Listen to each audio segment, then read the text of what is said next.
அவரின் வார்த்தை மற்றும் எண்ணமாய் இருக்கிற கிறிஸ்துவினிடமிருந்தும் மேலும் அவரின் கிரியை மற்றும் செயலுமாய் இருக்கிற பரிசுத்த ஆவியானவரிடமிருந்தும் உங்கள் அனைவருக்கும் கிருபையும் சமாதானம் உண்டாவதாக. ஆமென். இப்போ எனக்கு கொடுத்துருக்க தலைப்பு வந்து பார்த்தீங்கன்னா பொறுமையோடு ஓட கடவோம் அப்படின்ற தலைப்பு கொடுத்துருக்காங்க. இப்போ வந்து இந்த வேத பகுதி முழுமையை நம்ம வாசிக்கும் போது அது எபிரேயர் 12:1-11 வாசிக்கும் போது நமக்கு இதில் என்ன வெளிப்படுத்துதுன்னு பார்த்தீங்கன்னா 3 முக்கியமான காரியங்களை வெளிப்படுத்துது. பொறுமையான ஓட்டம், அப்புறம் வந்து விசுவாசம், அப்புறம் வந்து தேவனுடைய சிக்ஷை. இதுதான் நமக்கு 3மே அதை வெளிப்படுத்துது. இது எல்லாமே எதை குறிக்குதுன்னு பார்த்தீங்கன்னா நமக்கு இந்த நம்ம அந்த கிறிஸ்தவ மதத்துக்கே உண்டானது வந்து பார்த்திங்கன்னா நித்திய ஜீவன் நம்ம எல்லாமே பெறுறது தான். இப்போ வந்து நம்ம வந்து இறப்புக்கு அப்புறம் நம்ம என்ன ஆகும் அப்படின்றது தான் நம்மளோட எல்லா மனுஷங்களுக்கும் உண்டான கேள்விகள். இதில் நம்மளோட மதத்தில் மட்டும்தான், அதாவது கிறிஸ்தவ மதத்தில் மட்டும்தான் நமக்கு வந்து அதுக்கப்புறம் வந்து நமக்கு வந்து நித்திய ஜீவன் ஒன்று இருக்குது அப்படின்ற ஒரு விஷயம் நமக்கு வருது. மற்றவங்களாம் வந்து சொர்க்கம்னு சொல்லுவாங்க. பட் வந்து அது பார்த்திங்கன்னா உயிர் உடல் அது 2 மட்டும்தான் சம்மந்தப்பட்டதாக இருக்கும். ஆனால் நம்மளை பொறுத்த வரைக்கும் அப்படி கிடையாது. அது குறித்து நம்ம இதை பார்ப்போம். இப்போ இந்த பொறுமையான ஓட்டம் அப்படின்னு வந்து ஆசிரியர் என்ன சொல்கிறாரு, இந்த வேத பகுதியோட ஆசிரியர் என்ன சொல்கிறாருன்னா நம்மளுடைய வாழ்க்கையை தான் சொல்கிறாரு. ஓட்டத்தை வந்து நம்மளோட வாழ்க்கையை குறிப்பிட்டு சொல்கிறாரு. வாழ்க்கையில் வந்து நம்ம வந்து பொறுமையாக ஓடணும் அப்படின்றது வந்து பொறுமையான வாழ்க்கை. அதாவது நமக்கு குறிக்கப்பட்ட காலம் வந்து பார்த்திங்கன்னா ஒருத்தரோட வாழ்க்கை வந்து நம்ம குறிக்கப்பட்ட காலம். அந்த காலத்துக்குள்ளே வந்து நம்ம பொறுமையான ஓட்டத்தை வந்து ஓடி நம்ம வந்து என்னத்தை அடையணும் அப்படின்றத தான் நம்ம பார்க்க போகிறோம். அந்த பொறுமையான ஓட்டத்தை குறித்து லூக்கா 21:19 நம்ம பார்த்தோம்னா உங்கள் பொறுமையினால் உங்கள் ஆத்துமாக்களை காத்துக்கொள்ளுங்கள் வருது. அதுக்கப்புறம் வந்து விசுவாசத்தை பற்றி பார்க்கும்போது வந்து இதில் வந்து நமக்கு விசுவாசத்தை துவக்குகிறவரும் முடிக்கிறவருமாய் இருக்கிற இயேசுவை நோக்கி அப்படின்னு வருது. இந்த ஓட்டம் வந்து இயேசுவை நோக்கி இருக்கணுன்ற மாதிரி இருக்குது. அப்போ நம்ம வாழ்க்கை வந்து இயேசுவை நோக்கி இருக்கணும்னு வருது. இந்த விசுவாசத்தை வந்து நமக்கு வந்து எப்படி துவங்கியிருக்காருன்னு பார்த்தீங்கன்னா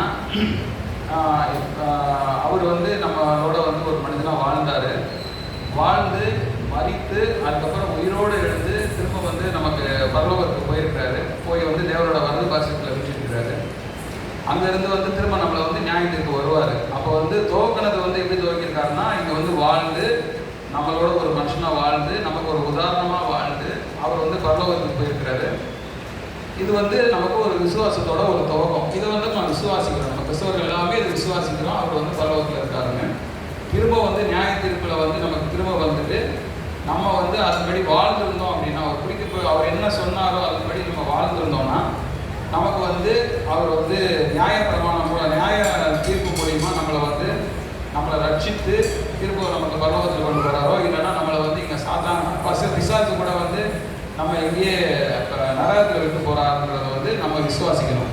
அதுதான் வந்து துவக்கமும் விசுவாசத்தை துவக்கிறதும் அவர் தான், முடிக்கிறதும் அவர் தான்ன்றது நமக்கு குறிப்பிடுறாங்க.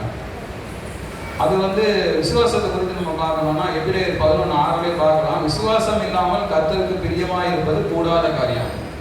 இப்போ கர்த்தரை வந்து நம்ம வந்து எப்படி நம்ம பிரியமாக இருக்கிறார், நம்ம விசுவாசிக்கணும். அவர் எந்த விஷயத்தினாலும் அவர் விசுவாசிச்சாதான் வந்து அவருக்கு நம்ம பிரியமானவர்களாக இருப்போம். அப்புறம் வந்து சிக்ஷையை குறித்து நம்ம பார்க்குறோம். நமக்கு தேவன் ஏற்படுத்தப்படும் சிக்ஷை, நம்ம வந்து தேவனால் நமக்கு சிக்ஷை ஏற்படுத்தப்படும். இப்போ வந்து நம்மளோட காரியங்களாலே நமக்கு பிரச்சனைகள் வரலாம், நமக்கு துன்பங்கள் வரலாம். ஆனால் தேவனே நமக்கு வந்து சில விஷயங்களை வந்து நமக்கு சிக்ஷை பண்ணுவார்.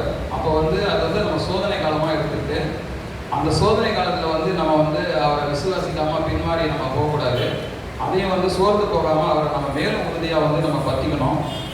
அப்படி நம்ம பற்றிட்டு போகிறதுக்கு தான் வந்து அந்த சிக்ஷை வந்து நமக்கு வரும். அது வந்து அந்த நம்ம குறிக்கப்பட்ட ஓட்டத்திலேயே வந்து அது நம்மளை வந்து இடைஞ்சலாக இல்லாமல் நம்ம வந்து அந்த ஓட்டத்தை துவக்கி நம்ம ஓடணும்.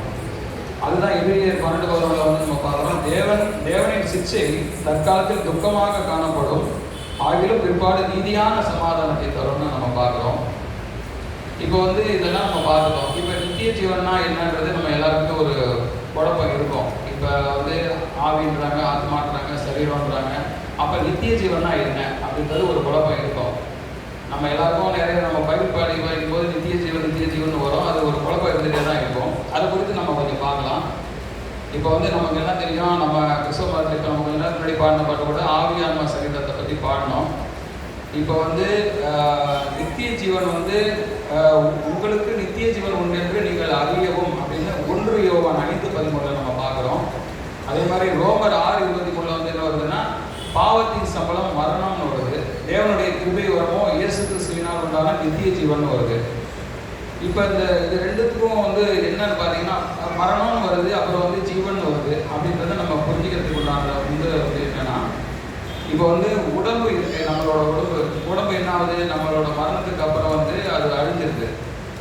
அந்த உடல் இல்லைன்னா அதுக்கு உண்டான உயிரும் வந்து இல்லாமல் போயிடும். ஆனால் வந்து ஆன்மாவுக்கு வந்து அழிவே கிடையாது. ஆன்மா வந்து பார்த்தீங்கன்னா நம்மளோட உடம்போடு இருக்கு. மத்தேயு 10:28 பார்த்தீங்கன்னா, ஆத்மாவை கொள்ள வல்லவர்கள் இல்லைன்னு வருது. அப்போ வந்து ஆத்மாவுக்கு வந்து அழிவு கிடையாது, அதை யாரும் அழிக்க முடியாதுன்னு வருது. இப்போ வந்து பார்த்தீங்கன்னா நம்ம வேத பிரகாரம் வந்து ஜீவனுக்கு அதிபதி வந்து இயேசு கிறிஸ்துவ சொல்கிறோம். அதே மாதிரி மரணத்துக்கு அதிபதி வந்து பிசாசு சொல்கிறோம். எபிரேயர் 2:14 பார்த்தீங்கன்னா மரணத்துக்கு அதிபதியாக பிசாசு இருக்கிறான். பிசாசு வந்து பார்த்தீங்கன்னா எப்பயுமே வந்து நம்ம வந்து ரட்சிக்கப்பட்டு நம்ம வந்து பரலோகத்துக்கு போகிறது அவனுக்கு பிடிக்காது. எப்பயுமே வந்து அவன் வந்து ஏன்னா மரணத்துக்கு அதிபதின்றனால அவனுக்கு சார்ந்த ஒரு சில பகுதி இருக்குது. அந்த பகுதிக்குள்ளே நம்மளை கொண்டு போகணுன்றதுக்காக அவன் வந்து நம்ம கூட பிரயாசப்படுவான். அதுவே வந்து தேவன் வந்து பார்த்திங்கன்னா அவங்ககிட்ட நம்ம போகாமல் நம்மளை வந்து பரலோகத்துக்கு எடுத்துகிட்டு போகிறதுக்கு தான் அவர் பார்க்குறாரு. அதனால தான் வந்து நம்ம ஒரு இதையும் வந்து அவர் வந்து சில அவரோட நீதியின்படி வாழ்கிறது, இல்லை அவர் குறிக்கப்பட்ட விஷயத்தில் வாழ்ந்தால் தான் வந்து அவர் வந்து நம்மளை எடுத்துக்க முடியும். அது வந்து எப்படின்றது வந்து நம்ம நியாயத்திற்குள்ள தான் நம்ம வந்து சொல்கிறார். இயேசுவே வந்து பார்த்திங்கன்னா நிறைய உதாரணங்கள் சொல்கிறாரு. அதில் வந்து நம்ம படித்த கதையில் பார்த்திங்கன்னா அந்த 10 கன்னிகைகள் கதை வருது. அதில் வந்து ஆயத்தமாக இருக்கிறவங்க வந்து இயேசு கூட போயிடுறாங்க. ஆனால் இன்னொரு கதையில் வந்து பார்த்திங்கன்னா அது மத்திய 25:1-13 வரைக்கும் வரும்போது அந்த 10 கன்னிகைகள் கதை வருது. அதே மாதிரி மத்திய 20ஆம் அதிகாரம் 10-15 வரைக்கும் வந்து இந்த திராட்சை தோட்ட வேலையை பார்க்குறோம். இப்போ வந்து காலையில் ஒருத்தவங்க வந்து வேலை செய்கிறாங்க, காலையிலேருந்து வேலை செய்கிறவங்களுக்கும் அதே சம்பளம் தான் கிடைக்கும். அதே வந்து கடைசியில் வந்து ஒரு கொஞ்ச நேரம் வேலை பார்க்குறவங்களுக்கு அதே சம்பளம் கொடுப்பாரு. கொடுக்கும்போது வந்து அந்த கதை நமக்கு நிறைய இதில் நம்ம கேட்டிருப்போம். அப்போ வந்து கடைசி நேரத்தில் வந்து மனம் திரும்புகிறவங்க கூட வந்து பரலோகத்துக்கு போக முடியும் அப்படின்ற விஷயம் இருக்குது. அப்போ வந்து நீங்கள் பார்க்கும்போது அப்போ ஏற்கனவே பாவியாக இருக்கிறவங்க வந்து கடைசி நேரத்தில் மனம் திரும்பும் பொழுது அவன் வந்து பரலோகத்துக்கு போக முடியும்னு வருது. இப்போ நம்ம கடைசி காலம்னு வந்து யாருக்கு சொல்ல முடியும்?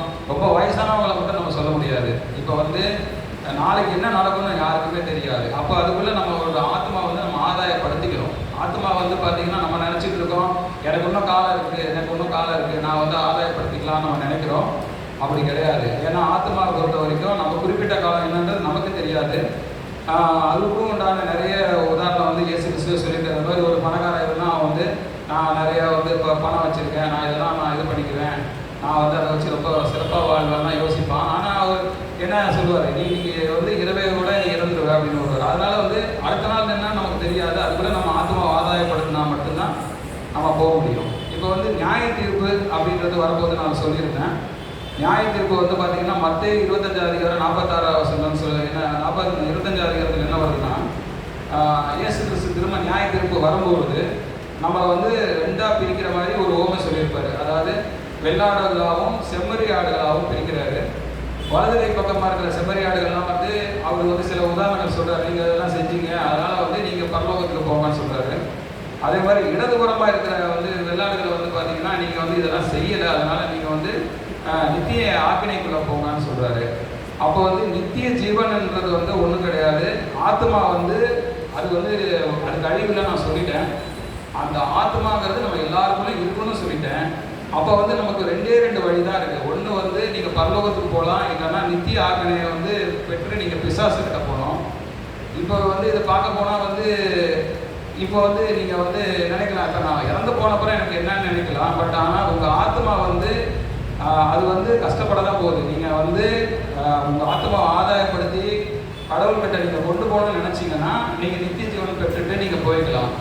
பட் நீங்கள் அப்படி இல்லை, நான் வந்து இப்படி தான் வாழ்வேன், உலக ரீதியாக வாழ்வேன் அப்படின்னு நினச்சிங்கன்னா நீங்கள் வந்து அதுக்கப்புறம் நித்திய ஆக்கினைக்குள்ளே தான் போகணும். நித்தியம்னு வரும்போது என்னது, நீங்கள் எக்காலத்துக்கும் அது வந்து ஒரு முடிவே கிடையாது, அது போய்கிட்டே இருக்கும்.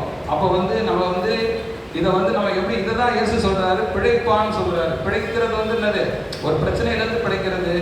அதை வந்து இயேசு என்ன சொல்கிறாரு, நீ பிழைச்சிக்கோன்றார். அப்போ வந்து என்ன சொல்கிறாரு, நீ வந்து என் கூட வந்தீங்கன்னா நீ பிழைச்சிக்குவ, இல்லைன்னா வந்து நீ நித்திய ஆக்கினைக்குள்ளே போயிட்டு நீ அழிவை தான் நீ பார்க்க முடியும். அப்போ நம்ம இதை எப்படியும் பார்க்கலாம். சந்தோஷம் வேணுமா உனக்கு துக்கம் வேணுமான்னு கேட்டால் எல்லாரும் என்ன சொல்லுவோம்? சந்தோஷமாக இருக்கணும் தான் சொல்லுவோம். அப்போ நம்ம சந்தோஷம் வேணும்னா நமக்கு நித்திய ஜீவன் வேணும். இதுதான் வந்து மற்ற மதத்துக்கு நமக்கு உள்ள ரொம்ப வித்தியாசம். ஏன்னா வந்து மற்ற மதத்தில் வந்து ஆன்மான்னு ஒன்று கிடையாதுன்னு சொல்லுவாங்க. அவங்க வெறும் உயிர் தான் சொல்லுவாங்க, உயிர் வந்து போவோம்னு சொல்லுவாங்க. ஆனால் நம்ம இதில் வந்து அப்படி கிடையாது. நம்ம வந்து ஆன்மாவுக்கு அழிவு கிடையாது இல்லைன்னு சொல்கிறோம், அந்த ஆன்மாவுக்கு நியாய தீர்ப்பு இருக்குன்னு சொல்கிறோம். அந்த நியாய தீர்ப்பை வச்சுட்டு நம்ம வந்து இதை வந்து நமக்கு வந்து பரலோகமா இல்லைன்னா ஆக்கினிக்குள்ளே போக போகிறோமான்றதை வந்து நம்ம முடிவாக போகணும்னு சொல்கிறோம். இப்போ வந்து பார்த்தீங்கன்னா இந்த நியாய தீர்ப்பை வந்து யார்கிட்ட கொடுத்துருக்காங்கன்னு பார்த்தீங்கன்னா, தேவன் வந்து பார்த்தீங்கன்னா இயேசுகிட்ட கொடுத்துருக்காங்க. இயேசு வந்து நம்ம கூட வாழ்ந்தாருன்னு எல்லாம் தெரியும். அதுக்குண்டான ஆதாரங்கள்லாம் நம்ம பைபிளில் படிக்கிறோம். அவர் வந்து இப்போயே வந்து நம்ம ஒரு தடவை நம்ம ப்ரேயர் பண்ணாலும் நமக்கு பதில் தராரு. நம்ம வந்து அதை வந்து விசுவாசிக்கிறோம். மற்ற மதத்துக்காரங்களோ மற்ற நம்பிக்கையில்லாதவங்களோ அதை வந்து செய்கிறது கிடையாது. ஆனால் இந்த நியாய தீர்ப்பில் என்னன்னு பார்த்தீங்கன்னா, இப்போ வந்து பரலோகம் இருக்குது, பரலோகத்துக்குள்ளே போக போகிறவங்க வந்து நித்திய ஜீவன் எடுத்துகிட்டு போக போகிறாங்க. அதே மாதிரி வந்து ஆக்கினைக்குள்ளே போக போகிறவங்க பிசாசுக்கிட்ட போக போகிறாங்க. இப்போ இதை வந்து முடிவு பண்ண போகிறது வந்து பார்த்தீங்கன்னா இயேசு கிறிஸ்து தான். அவர் தான் நமக்கு மத்தியஸ்தராக இருக்க போகிறாரு. ஏன் அவர் மத்தியஸ்தராக வந்து தேவன் உருவாக்கியிருக்காருன்னா, அவர் வந்து நம்மளோடு இருந்து வாழ்ந்தவர். அதனால் மனுஷனோட வந்து எல்லா சுகமும் அவருக்கு தெரியும், மனுஷனோட வீக்னஸ் தெரியும், மனுஷனோட அவன் வந்து எப்படி அவன் வந்து இது பண்ணணும் எல்லாமே தெரியும். அதே நேரத்தில் அவர் பரலோகத்திலேருந்து வந்தவர். அவர் இயேசு வந்து பார்த்திங்கன்னா தேவனோட வார்த்தையாக இருந்தனால அவர் படைப்பில் ஆரம்பத்திலேருந்தே ஒரு இயேசு வந்து தேவனோட இருக்கிறாரு. அதனால் வந்து அந்த பரலோகத்தை பற்றியும் தெரியும். இப்போ வந்து இந்த நம்ம படித்த இந்த வேதாந்த பகுதியிலே பார்த்தீங்கன்னா உங்களுக்கு வந்துட்டு இயேசு கிறிஸ்து மத்தியஸ்தராக வருவாருன்னு தான் போட்டிருக்கு. பிற்பாடு நீங்கள் படித்து பாருங்கள். அது வந்து பார்த்தீங்கன்னா பரலோகத்தில் வந்து பார்த்தீங்கன்னா தேவனும் பரிசுத்தவான்களும் தேவதூதர்களும் இருப்பாங்க. நம்ம பூமியில் வந்து நம்ம மனிதர்கள் வந்து நம்ம வந்து நியாயத்திற்கு போக போகிறோம். நமக்கு வந்து 2 ஆப்ஷன் நம்ம சொல்லியிருந்தோம். ஒன்று சாத்தான் கிட்ட போக போகிறோம், இல்லைன்னா வந்து நம்ம பரலோகத்துக்கு போக போகிறோம். இயேசு கிறிஸ்து வந்து அதை செய்ய போகிறாரு. இயேசு கிறிஸ்து வந்து செய்கிறதுக்கு மத்தியஸ்தருக்கு வந்து எல்லா பொருத்தமும் அவருக்கு இருக்குது. ஏன்னா வந்து ஒரு மனுஷன் வந்து பரலோகத்துக்கு போகணுன்னா அவன் வந்து பாவியாக இருந்து மனம் திரும்பி போகிறதுக்கும் வாய்ப்பு கொடுத்துருக்கிறாரு. அது வந்து நம்ம இப்போ பார்க்க போகிறோம். இப்போ வந்து நான் சொன்ன மாதிரி ஆன்மாக்கு அழிவு கிடையாது, அவனுக்கு நியாய தீர்ப்பு இருக்குது, எல்லாம் இது வரைக்கும் பார்த்தோம். இப்போ வந்து ஆன்மா வந்து பார்த்தீங்கன்னா இப்போ நீங்கள் சொல்லலாம், இப்போ ஒருத்தர் இறந்துட்டாரு, இப்போ இயேசு வரான்னு சொல்கிறீங்க, 2000 வருஷத்துக்கு மேலே அவர் வரல அப்படின்னு சொல்லும்போது, இப்போ அவங்க இறந்தவங்களோட ஆத்மா எல்லாமே வந்து இருக்கும். இப்போ வந்து இயேசு கிறிஸ்து நியாய தீர்ப்பு வரும்போது அந்த ஆத்மாக்கள்லாம் வரும். அப்போ அந்த ஆத்மாக்கள் வந்து அவர் வந்து ஒருத்தர் நீதிமானாக இருந்திருப்பான், ஒருத்தர் வந்து அவருக்கு பிடித்தவனாக இருந்திருப்பான். அவங்களெல்லாம் என்ன பண்ணுறாரு, அவர் வந்து பரலோகத்துக்கு கொண்டு போகிறாரு. அதனால் வந்து இப்போ அந்த வருகை வர்ற அன்னைக்கு இறந்தவங்க கூட வந்து இந்த நியாயத்திற்குள்ளே வரப்போகிறான். அதனால் வந்து இப்போ நீ இருக்கும்போதே வந்து என்ன பண்ணணும், உன்னோட பாவத்தை வந்து இப்போதைக்கு நீ வந்து என்ன பாவம் செஞ்சுருக்கிறன்றதெல்லாம் நீ மறந்துட்டு இயேசு வந்து நமக்கு கொடுத்துருக்க ஒரு வாய்ப்பை நீ பயன்படுத்திக்கிட்டு அதை வந்து நீ வந்து உன்னோட ஆத்மா வந்து ஆதாயப்படுத்திக்கணும். இப்போ வந்து எப்படி வந்து இப்போ வந்து பழைய ஏற்பாட்டு காலத்தில் வந்து பார்த்திங்கன்னா ஒரு பாவம் செஞ்ச மனுஷன் வந்து அவனுக்கு ஒரு வாய்ப்பு கொடுக்கப்பட்டிருந்தது. எப்படின்னா இந்த நியாயப்பிரமாணத்தில் பார்த்தீங்கன்னா இப்போ வந்து ஒரு பாவம் செஞ்ச மனுஷன் வந்து என்ன பண்ணுவான்னா போயிட்டு அவன் பாவத்துக்கு தகுந்த மாதிரி ஒரு மிருகத்தை, ஒரு ஆடையோ மாடையோ ஒரு புறாவையோ அவன் பலி கொடுத்துட்டான்னா அந்த பாவம் வந்து அவனுக்கு மன்னிக்கப்படும்ன்றது வந்து மோசை காலத்தில் இருந்து வருது. மோசை காலத்துக்கு முன்னாடி நம்ம போய் பார்த்தோம் அப்படின்னா அது என்ன சொல்லியிருக்காங்கன்னு பார்த்தீங்கன்னா எல்லாத்தையுமே வந்து ரத்தம் வந்து சுத்தப்படுத்தும் அப்படின்னு போட்டிருக்காங்க. அதாவது ரத்தம் வந்து சுத்தம் செய்யும் அப்படின்னு இருக்குது வேதாகமத்தில். அந்த ரத்தம் வந்து எப்படி வந்து சுத்தம் செய்யும் நம்ம வந்து ஒரு கேள்வி வரலாம். ரத்தம் வந்து முதல்ல எப்படி வெளிப்படும் அப்படின்னு பார்த்தீங்கன்னா பலியின் மூலமாக வெளிப்படுது. இந்த பாவத்தினால தான் நாங்கள் உங்களுக்கு பலி கொடுக்குறோம். அந்த பலி வந்து பார்த்தீங்கன்னா உங்களுக்கு ரத்தம் வெளிப்படுது. அந்த ரத்தத்தை வச்சு என்ன பண்ணுறாங்கன்னா ஒரு மிருகத்தையோ இல்லை ஒரு விஷயத்த வந்து நம்ம பலி கொடுத்துட்டு அதுக்கு வந்து நம்ம என்ன பண்ணுறோம், நான் இந்த பாவத்துக்காக இந்த பலியை நான் கொடுத்துட்டேன் அப்படின்னு சொல்லிட்டு இது பண்ணுறாங்க. அந்த பலி கொடுக்குற முறை கூட பார்த்தீங்கன்னா இப்போ ஒரு ஆட்டை பலி கொடுக்க போகிறாங்கன்னா அந்த ஆட்டு தலைமையில வந்து அந்த மனுஷனை கை வைக்க சொல்லுவாங்கன்னா அவன் கை வச்சுட்டு அந்த நேரத்தில் வந்து என்ன சொல்லுவாங்கன்னா என் பாவத்தை வந்து இந்த ஆட்டு மேலே நான் கொடுத்துட்டேன்னு அது வந்து அதுக்கப்புறம் பலி கொடுக்கும்போது அந்த பலி ஏற்றுக்கொள்ளப்பட்டதாக உணர்ந்து அந்த பாவம் வந்து அவனுக்கு அப்போ விட்டு நீங்கிடுச்சுட்டு அவன் வந்து புரிஞ்சுக்குவான். இப்போ வந்து இதே விஷயத்த வந்து அவங்க தொடர்ச்சியாக பண்ணிக்கிட்டே வராங்க. எப்போனா இயேசு பிறக்கிற வரைக்குமே இது நடக்குது. இயேசுவோட இதிலே பார்த்தீங்கன்னா 2 புறாக்களை வந்து அவருக்கு சர்ச்சில் கொடுக்குறது நம்ம படிச்சிருக்கோம். இந்த பலிகள் தொடர்ந்துகிட்டே வருது. இந்த பலிகள் வந்து பார்த்தீங்கன்னா நம்ம ஒரு பக்கம் அப்படியே வச்சுருவோம். இப்போ என்னன்னா இயேசு கிறிஸ்து வந்துட்டதுக்கப்புறம் வந்து இப்போ வந்து அவருக்கு ஏன் வந்து இந்த சிலுவை மரணம் ஏற்பட்டதுங்கிறத நம்ம கவனித்து பார்ப்போம். அதுக்கு முன்னாடி இந்த பலிங்கிறது ஒரு சின்ன விஷயத்தை நான் சொல்லிடுறேன். எப்படி இது வந்து நமக்கு வந்து அந்த பாவத்தை அந்த பலி வந்து மன்னிக்குதுன்னு நம்ம பார்ப்போம். பலி வந்து பார்த்திங்கன்னா இது வந்து நம்ம ஆரம்பத்தில் போனோம்னா ஆதாம் ஏவாளோட பசங்க இருந்தாங்க, ஆபேலும் காயினும் இருந்தாங்க. ஆபேல் வந்து பார்த்திங்கன்னா வந்து கர்த்தருக்கு வந்து காணிக்கை கொடுக்கணும்னு என்ன பண்ணாரு, ஆடுகளை வந்து கொடுத்தாரு. பலியிட்டாருன்னு வச்சுக்கலாம், கொடுத்தாருன்னு போட்டிருக்கு, பலியிட்டாருன்னு நம்ம எடுத்துக்கலாம். காயின் என்ன பண்ணாரு, கனிகளை வந்து காணிக்கையாக கொடுத்தாரு. ஆனால் வந்து தேவன் என்ன பண்ணாருன்னா ஆபேல் கொடுத்த வந்து ஆடுகளை வந்து எடுத்துக்கிட்டாரு. காயின் கொடுத்த கனிகளை அவர் எடுத்துக்கல. அதுக்கு காரணம் வந்து பார்த்தீங்கன்னா அவருக்கு ஆடு பிடிக்கும்லாம் கிடையாது. அவர் வந்து என்ன பண்ணாருன்னா ஆபேலுக்கு காணிக்கை கொடுக்கும்போது அவங்க வந்து ஒரு மனசில் இருக்கிற உண்மைத்தன்மையை வச்சு அவர் வந்து எடுத்துக்கிட்டாரு. அதுதான் இப்போ 1:28-9 பார்க்குறோம். கர்த்தர் எல்லா இருதயங்களும் ஆராய்ந்து நினைவுகளின் தோற்றங்களையும் அறிகிறார்னு வரும். இப்போ வந்து நீங்கள் மனசில் ஒன்று நினச்சிக்கிட்டு கடவுள் முன்னாடி நான் வெளிப்படையாக மனுஷங்கிட்ட நடிக்கலாம், கடவுள்கிட்ட நடிக்க முடியாது. அப்போ கடவுள் வந்து உள்ளத்தை பார்க்குறாரு. அப்போ வந்து என்ன ஆகுது, அவன் வந்து காணிக்கை அவர் பார்க்கல, அவன் அந்த கொடுத்த மனசை தான் பார்க்கல. அதனால் அவர் ஆடுகளை எடுத்துக்கிட்டாரு. ஆனால் மனுஷங்களை பிற்பாடு வந்த மனுஷங்கள்லாம் இது ஒரு உதாரணமாக எடுத்துக்கிட்டு அவங்க என்ன பண்ணாங்கன்னா ஆபேல் கொடுத்த ஆடு தான் வந்து இதுவாக இருந்தது அப்படின்ட்டு என்ன பண்ணாங்க. அதுக்கப்புறம் பலி கொடுக்குற வழக்கத்தை கொண்டு வந்துட்டாங்க. ஏதாவது ஒரு தவறு செஞ்சால் கொண்டு போய் ஒரு மிருக பலியை கொடுத்துறதுன்றது ஒரு பழக்கமாக இருந்தது. அது வந்து பிற்பாடு வந்து கடவுள் என்ன நினச்சாருன்னா, இப்போ ஒரு விஷயம் நடக்குது, ஒருத்தர்கிட்ட இப்போ தப்பு பண்ணிட்டோம். உதாரணத்துக்கு நீங்கள் ஆதாமோட இதை எடுத்துக்கிட்டீங்கன்னா கூட ஆதாம் வந்து என்ன பண்ணால் அந்த படத்தை சாப்பிட்டதுக்கப்புறம் திரும்ப வந்து கூப்பிட்டு வராரு. தேவன் கூப்பிட்டு வரும்போது என்ன பண்ணால் அவன் பயந்து ஒழிஞ்சிக்கிட்டான். அது காரணம்னா ஒரு தப்பு பண்ணிட்டான். தப்பு பண்ணனால எனக்கு பயந்து ஒழிஞ்சிக்கிட்டான். ஏன் ஒழிஞ்சிக்கிட்டான்னா ஒரு தப்பு பண்ண ஒரு குறுகுறுப்பு மனசில் அந்த பயம் இருந்தது. நம்ம தப்பு பண்ணிட்டோம் ஆண்டவருக்கு விரோதமா, இப்போ வந்து அவர் நம்ம தண்டிச்சிருவார்னு ஒரு பயம் இருந்தது. இந்த பலிகள்லாம் என்ன பண்ணுச்சுன்னா அந்த தப்புக்கு பிரயாச்சித்தமாக அந்த பலியை கொடுத்துட்டான்னு போது கடவுள்கிட்ட திரும்ப வந்து அவன் வர்றதுக்கு வந்து ஒரு வாய்ப்பாக போச்சு. அப்போ அந்த பலி என்ன பண்ணுதுன்னா கடவுள் விட்டு அவன் பிரிஞ்சு போன ஒரு மனுஷன் வந்து திரும்பவும் வந்து அவன்கிட்ட வந்து சேர்றதுக்குனால ஒரு வாய்ப்பாக அந்த பலி இருந்தது. அந்த பலி மூலமாக வந்து கடவுள் என்ன பண்ணார், திரும்ப ஏற்றுக்கிட்டாரு. மனுஷனோட சுபாவம் என்னன்னா அவன் வந்து ரொம்ப விலகி போயிடக்கூடாதுன்னு கடவுள் நினைச்சாரு. அதே மாதிரி இந்த பலி மூலியமாக பலிகள் ஒரு சடங்காக மாறினா கூட கடவுள் என்ன பண்ணாரு, சரி பரவாயில்ல, இந்த பாவத்தை வச்சுக்கிட்டு அவன் வந்து நம்மளை வந்து விலகி போடாமல் இந்த பலி மூலமாக நம்ம கூட வந்து சேர்ந்துட்டான் அப்படின்னு சொல்லி இந்த பலியை வந்து அங்கீகாரம் பண்ணிக்கிட்டாரு. அதனால தான் தொடர்ச்சியாக இது வந்துச்சு. இது வந்து என்ன பண்ணிட்டான் மனுஷன் என்ன பண்ணிட்டான்னா இது வந்து பாவ மன்னிப்பு அப்படின்ட்டு ஒரு மிருகத்தை பலிக்கிறது ஒரு வழக்கமாக இருக்குது. அந்த வழக்கத்தின் மூலமாக தான் இயேசு கிறிஸ்து நமக்கு பலியாக கொடுக்கப்பட்டான்னு நான் சொல்கிறேன். எப்படின்னா இப்போ வந்து நம்ம விஷயங்கள் வந்து இது கடவுளுக்கு ஒரு சடங்காக மாறினா கூட நம்ம வந்து இந்த பலி மூலியமாக கடவுள் கொண்டு வந்து திரும்ப ஐக்கியப்படுறதுக்குள்ள ஒரு காரணமாக இருந்தனால தேவனே என்ன பண்ணாருன்னா இயேசு வந்து திரும்ப, அதாவது இது வந்து இதுக்கு ஒரு முற்றுப்புள்ளி வைக்கணும், அதே நேரத்தில் வந்து பலிக்கு ஒரு முற்றுப்புள்ளி வைக்கணும், அதே நேரத்தில் வந்து நமக்கு ஒரு ஆறுதலாக வந்து ஒரு விஷயத்த வந்து இயேசு பண்ணணுன்றதுக்காக அவர் வந்து இயேசு வந்து ஜீவ பலியாக கொடுக்கறதுக்காக முடிவு பண்ணார். ஏசாயா 53:5 பார்த்தோம்னா நம்முடைய மீறுதலுக்காக அவர் நமக்கு கொடுக்கப்பட்டார்னு வருது. நமக்கு சமாதானம் உண்டாக ஆக்கினை அவர் மேல் வந்தது வருது. அப்போ சமாதானம் வந்து ஏன் வரணும், எப்படி வரணும்னு பார்த்தீங்கன்னா நம்ம வந்து நம்மளோட பாவம் வந்து நமக்கு மன்னிக்கப்பட்டதுன்னு நமக்கு ஒரு சமாதானம் வரணும். இந்த மிருகத்தை பலி கொடுக்கும்போது மனுஷனுக்கு அப்படி தான் வந்தது. இப்போ என்னோட பாவம் போயிடுச்சு, நான் இந்த ஆட்டப்படுத்துகிறேன், இந்த மாட்டப்படுத்துகிறேன்னு போனனால அவன் ஒரு சமாதானம் அடைஞ்சான். இப்போ இந்த விஷயத்தை வந்து இப்போ இயேசு பண்ணிட்டதுனால அவர் வந்து இந்த பாடுபட்டு அவரோட தியாகத்தை செஞ்சனால மனுஷனுக்கு வந்து பார்த்தீங்கன்னா ஒரு ஆறுதல் கிடைக்கும். அந்த ஆறுதல் தான் இப்போ வந்து நம்ம இயேசுவோட பாடு வரணும்னு நான் சொல்கிறேன். அவருடைய வந்து அந்த தியாகத்தை குறிக்கிறது தான் நம்ம இந்த சிலுவையை வச்சுருக்கோம்.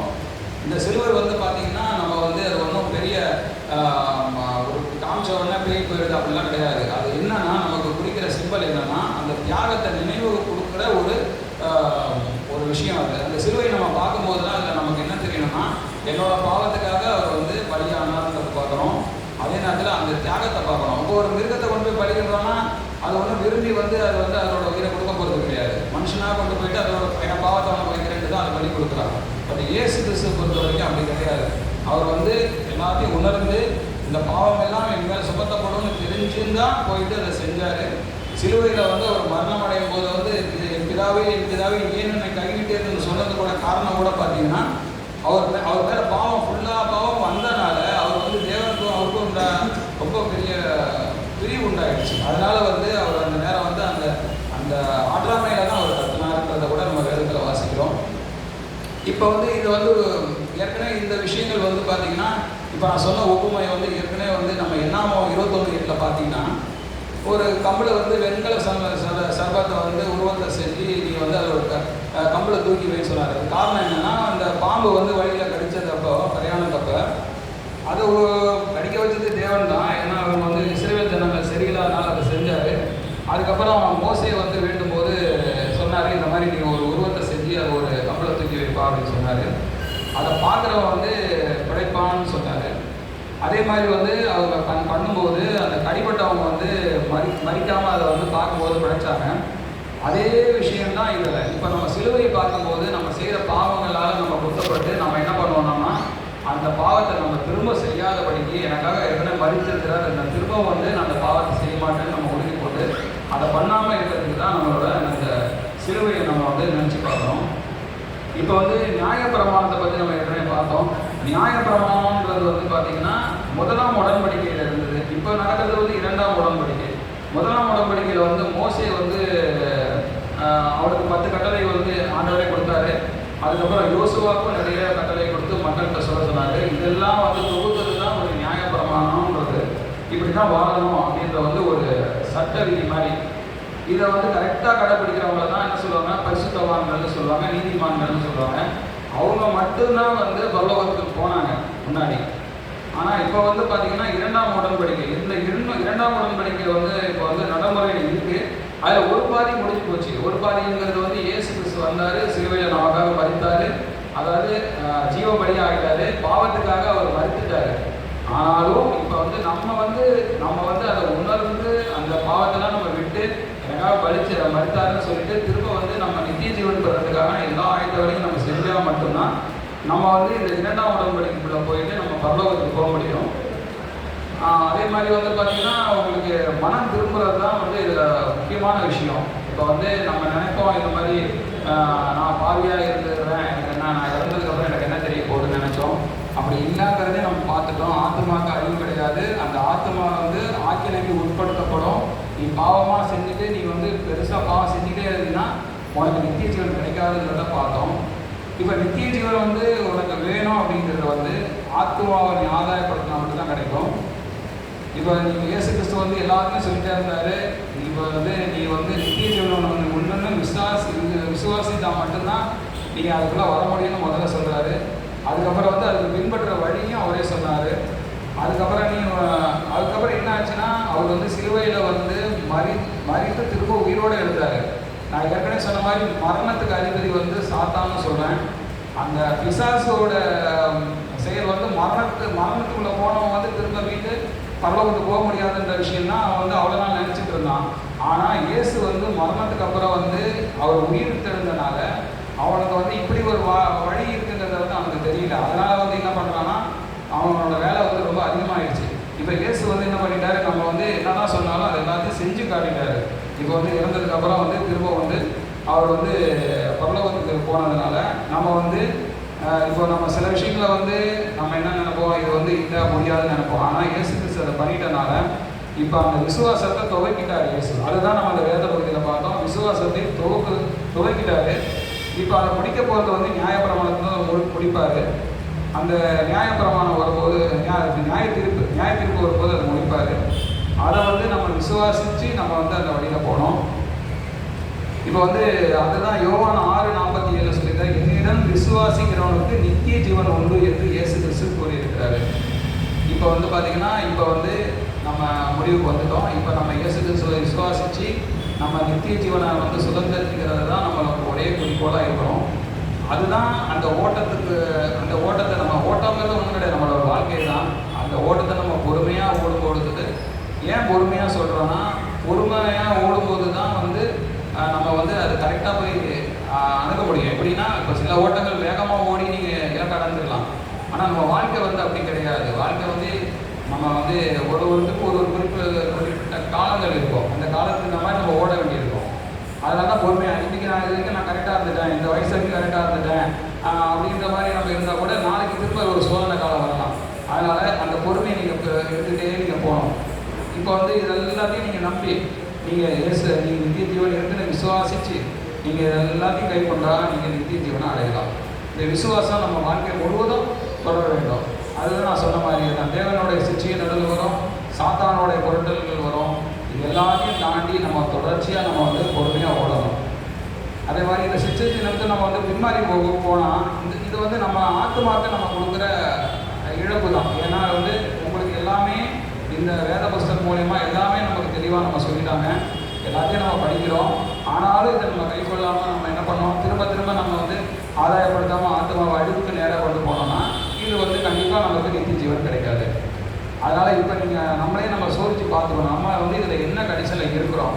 நம்ம இந்த ஓட்டத்தை வந்து இப்போ எதுக்காக ஓடுறோம், நித்திய ஜீவனுக்காக ஓடுறோமா இல்லை நித்திய ஆர்க்கினைக்காக ஓடுறோமான்றதை நீங்களே இதை வந்து புரிஞ்சுக்கோங்க. அது மாதிரி நடந்து நீங்கள் நித்திய ஜீவனை பெற்றுக்கணுன்றது தான் என்னோடய ஆசை. அவன் சகல பற்றிக்கும் மேலான தெய்வீக சமாதானம் உங்களோடு இருப்பதாக.